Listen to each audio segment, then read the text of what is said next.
Hello दोस्तों and welcome to our channel. आज की इस वीडियो में हम लोग जो डायबिटीज़ है उसकी फिजियोलॉजी स्टडी करेंगे। तो starting from the normal functions of insulin क्या होता है। एंड इंसुलिन जो है it is a polypeptide containing two chains of amino acid जो कि डाइसल्फाइड बॉन्ड से ए और बी चेन लिंक्ड होते हैं। एंड जो सिक्रीशन होता है in the rough E R endoplasmic reticulum. Pro insulin होता है उससे 23 प्री प्रो इंसुलिन होता है उससे 23 अमीनो एसिड सिंगल पेप्टाइड जब रिलीज़ होती है तो गोल्जी बॉडीज़ में इट बिकम्स प्रो इंसुलिन। और जब सी पेप्टाइड रिलीज़ होता है तो मेम्ब्रेन राउंड ग्रेन्यूल्स में इंसुलिन कंटेन होता है। Then by microtubules it moves to the plasma membrane. वहाँ पे एक्सोसाइटोसिस हो जाती है तो कंटेंट एक्सपेल होते हैं that crosses the basal lamina of the B cells of the pancreas और नेबरिंग कैपिलरी में सिक्रीट होते हैं। फेनेस्ट्रेटेड एंडोथेलियम होती है कैपिलरीज की, उसके थ्रू जो है ब्लड स्ट्रीम में पर चले जाएंगे एंड टारगेट साइट्स पर पहुँच के they will show their effect. Functions क्या है इंसुलिन का, तो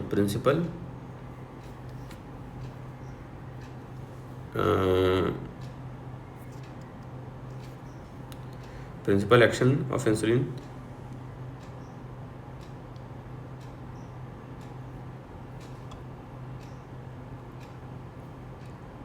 रैपिड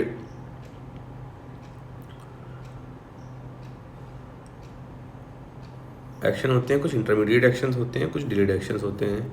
रैपिड एक्शन होते हैं सेकंड्स में होगा, like increase transport of glucose in insulin sensitive cells, amino acid and potassium, ये सेकंड्स में आ जाएगा। इंटरमीडिएट जो मिनट्स में आएगा तो stimulation of the protein synthesis होगा, inhibition of the protein degradation, activation of glycolytic enzyme, activation of glycogen synthase and inhibition of phosphorylase enzyme and inhibition of the gluconeogenetic enzymes होंगे।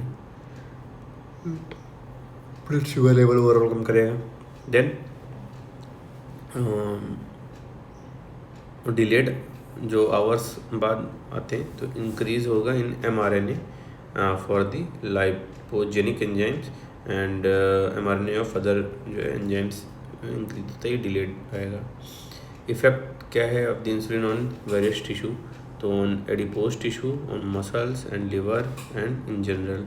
तो adipose tissue में सबसे ज़्यादा main act होता है, उसमें glucose entry बढ़ जाएगी, फैटी एसिड सिंथेसिस बढ़ जाएगा, ग्लिसरॉल फॉस्फेट बढ़ जाएगा, इंक्रीज ट्राइग्लिसराइड डिपोजिशन होगा, increase potassium uptake, activation of lipoprotein lipase, inhibition of hormone sensitive lipase will be there. Muscles में increase glucose entry, increase glycogen synthesis, increase amino acid uptake, increase protein synthesis in ribosomes, decrease protein catabolism, decrease release of gluconeogenic amino acids, increase ketone uptakes and increase potassium uptake will be there. Liver में जो ketogenesis decrease हो जाएगी and increase protein synthesis होगा, increase lipid synthesis, decrease in the glucose output due to the decrease in the gluconeogenesis and increase glycogen synthesis, increase glycolysis and cell general effect में there will be increased cell growth. Then what will be the pathophysiology of the diabetes mellitus? तो pathophysiology में जो lack of insulin की वजह से carbohydrate पे, protein पे and fats पे इफेक्ट आएगा। प्रोटीन में कैटाबॉलिज्म जो है बढ़ जाएगा, प्रोटीन का अमीनो एसिड बनेंगे, उन अमीनो एसिड्स का ग्लूकोनियोजेनेसिस होगा और इट विल कॉज हाइपरग्लाइसीमिया। इसके अलावा जब ग्लूकोजेनेसिस होती है तो जो NH2 ऑफ अमीनो एसिड होता है converted to urea and excreted in the urine, urine N2 excretion बढ़ जाएगा एंड निगेटिव नाइट्रोजन बैलेंस रहेगा। सेलुलर डिहाइड्रेशन होगा उसकी वजह से, loss of cellular potassium, loss of cellular potassium to the extracellular fluid and there will be increased urinary excretion of potassium will also be there. Next जो है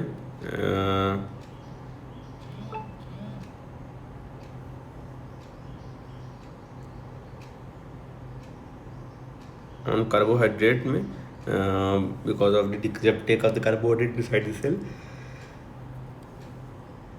there will be hyperglycaemia. Hyperglycaemia 180 से ज़्यादा हो जाएगा तो glycosuria कराएगा, उसकी वजह से पॉलीयूरिया होगा।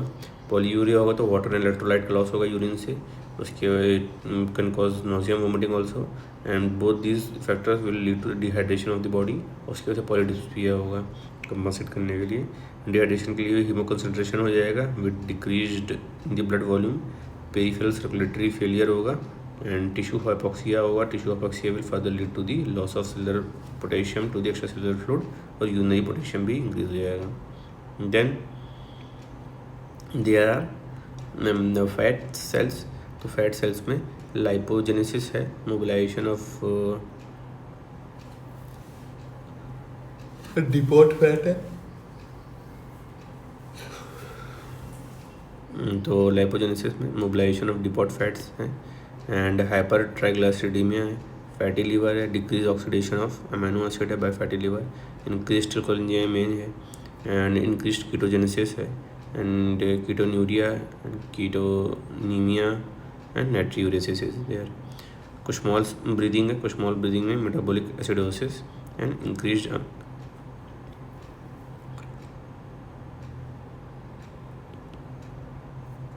लैक्टिक एसिडोसिस होगा। लैक्टिक एसिडोसिस की वजह से भी फर्दर स्मॉल ब्रीदिंग बढ़ता है। This is the causes. Further जब सर्कुलेटरी फेलियर होगा, डिक्रीज ब्लड शुगर होगा, सेरेब्रल ब्लड फ्लो डिक्रीज करेगा, रीनल ब्लड फ्लो डिक्रीज करेगा, और रीनल ब्लड फ्लो डिक्रीज करेगा तो एन्यूरिया होगा, रीनल फेलियर होगा, और these all factors will ultimately to lead to the coma and death can also be there. Signs and symptoms of diabetic mellitus क्या होता है? तो स्टार्वेशन होता है in the midst of plenty, this is called as the typical presentation starvation in midst of plenty. तो hyperglycemia रहेगा, लेकिन decrease utilization of glucose by cells होगा। तो एक्स्ट्रा सेलुलर तो ग्लूकोज का एक्सेस है, लेकिन इंट्रा सेलुलर ग्लूकोज का डिफिशियंसी रहेगा। रेस्ड ब्लड शुगर है, तो predisposed infections like boils and UTI. Glycosuria है, तो due to hyperglycemia exceeding the renal threshold of 180 milligram per deciliter. And polyuria है, because of the osmotic diuresis due to the increased glucose in the urine. Dehydration है, तो due to urinary excretion of sodium secondary to ketonemia. Rapid and deep breathing है, secondary to the metabolic acidosis. Ketonuria में due to ketonemia secondary to increased ketogenesis होता है in liver. Poor resistance to infection है due to the protein depletion secondary to increased protein catabolism because of the insulin lack. Loss of weight में absence है of the intracellular glucose. Mobilization of fat है from adipose tissue. Break down of the proteins है from the muscles. Loss of fluid है from the body. Polyphagia में insulin deficiency जब होती है तो लो ग्लूकोज यूटिलाइजेशन होता है by glucostat cells of the ventromedial nucleus of hypothalamus, जिसको सैटिस्फाइड सेंटर बोलते हैं।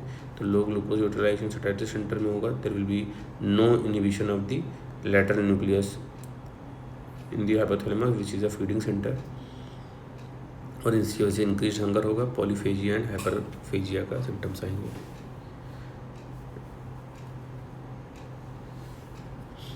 हाइपोग्लाइसीमिया होता है तो उसके क्या साइन सिम्टम्स होते हैं?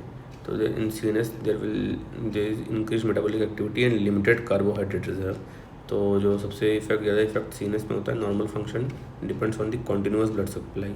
और जब भी हाइपोग्लाइसीमिया हुआ तो as the blood glucose level falls, neuroglycopenic symptoms हैं ये जो है neuroglycopenic symptoms. Cortex and other brain areas with increase metabolic activity affected. First जो होता है इसमें डिरेंजमेंट ऑफ सेरेब्रम होता है, that produces mental confusion, incoordination, slurred speech, irritability, marked fatigue, conversion, finally coma will be there. And when there is a low glucose utilization होगा of hypothalamus, that leads to polyphagia and stimulation of sympathetic activity. Adrenal medulla, जब ये stimulation sympathetic activity stimulates adrenal medulla, उसकी वजह से कैटेकोलामिन release होते हैं। कैटेकोलामिन जब release होगा तो there will be pallor, palpitation, nervousness, sweating, tremor, tachycardia, headache and anxiety होगा।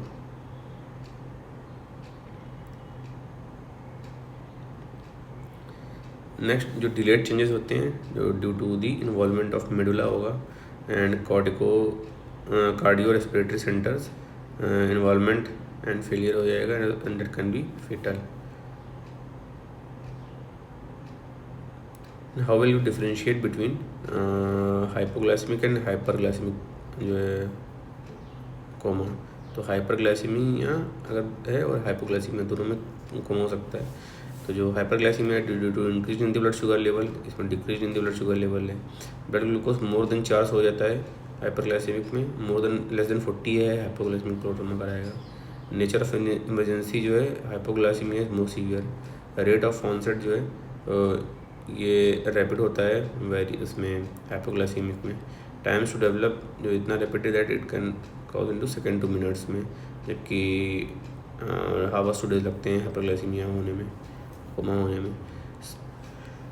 साइन सिम्टम्स में डिफरेंशिएशन देखें अगर हम लोग तो ब्रीदिंग जो है कुछ स्मॉल ब्रीदिंग होती है, एयर हंगर रहेगा उसमें हाइपरग्लाइसीमिया है। लेबर्ड ब्रीदिंग होगी हाइपोग्लाइसीमिया में।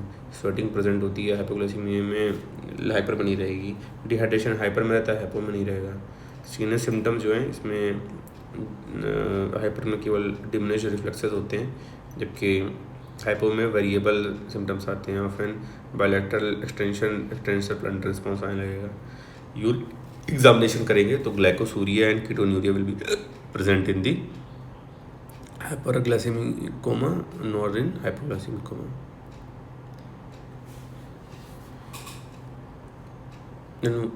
क्लासिफिकेशन देखें डायबिटीज़ का, तो diabetes mellitus is the group of metabolic disorders sharing a common underlying features of hyperglycaemia and this can be definition and group of disorders है। तो कॉमन फीचर्स है hyperglycaemia. The diagnosis of diabetes is established by the noting elevation of blood glucose level at any one of the 3 criteria। तो एक तो है RBS more than 200 milligram per decilitre है with classical signs and symptoms। FBS जो है more than 126 है और on more than one occasion। and जो altered abnormal blood oral glucose tolerance test है, तो उसमें मोर देन 2 आवर PPBS लेंगे तो मोर देन 200 अगर मिलीग्राम पर डेसीलीटर आया, और HbA1c जो है मोर देन 6.5% है। तो these all criterias can indicate toward the diagnosis of diabetes mellitus. फिर इम्पेयर्ड ग्लूकोज टॉलरेंस टेस्ट है pre diabetes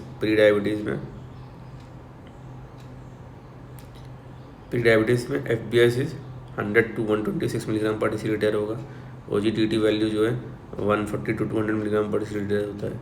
classification of diabetes mellitus, type 1 diabetes mellitus है, beta cell destruction and immune mediated idiopathic है।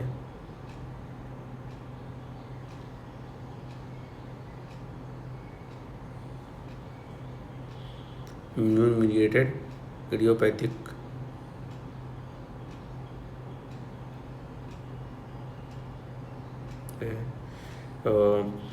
Type 2 diabetes mellitus most common है। Insulin resistance with beta cell destruction होता है इसमें, and genetic defects in the beta cell function की वजह से। Maturity onset diabetes of young MODY and neonatal diabetes, maternally inherited diabetes and deafness, defects in the pro insulin conversion and insulin gene mutations, ये सब हो सकते हैं genetic defects in beta cell function में। फिर genetic defect in insulin action, beta cell तो सही action नहीं है, तो type A insulin resistance, lipotrophic diabetes हो सकती है।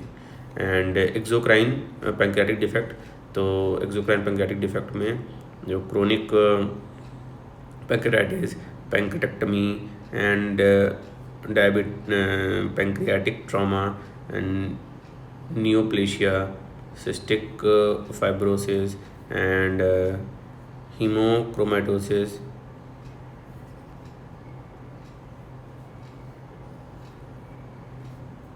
fibrocalculus pancreatectomy, endocrinopathies हैं like acromegaly, Cushing syndrome, hyperthyroidism, pheochromocytoma, glucagonoma, infections like cytomegalovirus, Coxsackie B virus, and congenital rubella. Genetic syndromes associated with the diabetes mellitus like Down syndrome, Klinefelter, Turner's, Prader-Willi, and gestational diabetes mellitus and drug-induced diabetes mellitus like glucocorticoids and thyroid hormone, interferon alpha, protease inhibitors, beta agonists, thiazides, nicotinic acid, and Fentoimidine. These are the some causes of diabetes and impaired glucose tolerance. So this is all about the physiology of blood glucose level. So hope you like this video. अगर अच्छा लगा तो please like comment and share the video and subscribe करें मेरे channel को, bell icon press करें। मिलते हैं नेक्स्ट वीडियो में, तब तक के लिए बाय।